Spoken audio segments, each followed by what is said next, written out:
Okay, George, love the laugh. Like when on it's TV. totally fake. It's no, it's not. It's so genuine. I'm like, it makes me laugh. But question. So, what are your thoughts on the McFashion, the whole the fast fashion? Oh, McFashion. Oh, I think I've heard of that. I like McFashion. That's fun. I like it. You know what? I mean, I think that when I started working in fashion 20 years ago, and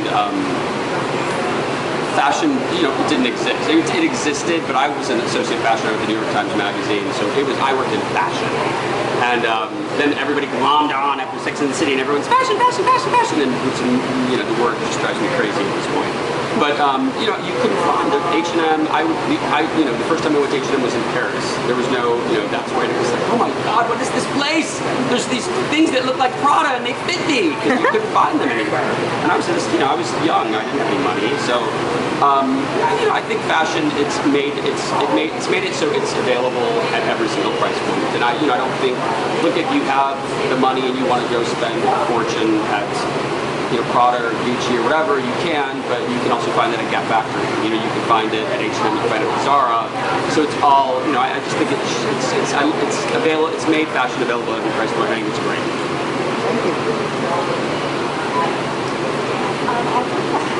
So for the runway that we're gonna see, what would your aesthetic be?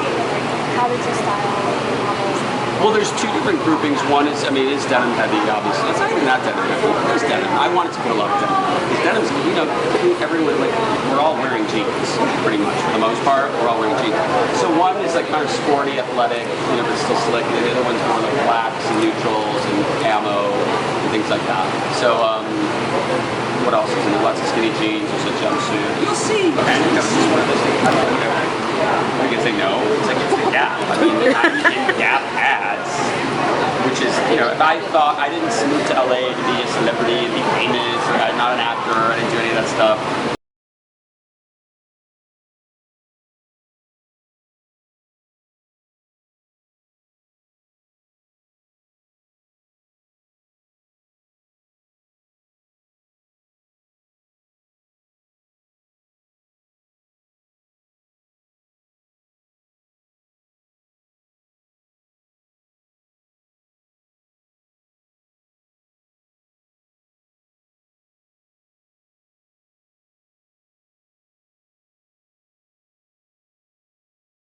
Nicholas Castier, he's the designer at Louis Vuitton now. He's the designer of Balenciaga for 15 years.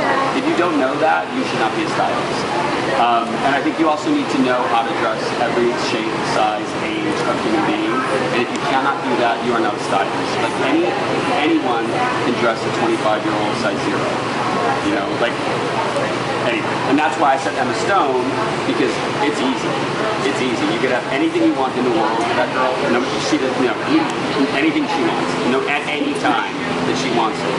So as a stylist, that's like your dream, because it just makes it so much easier. You don't want anyone saying no. You just want to call, and that's how I was when I worked at the New York Times.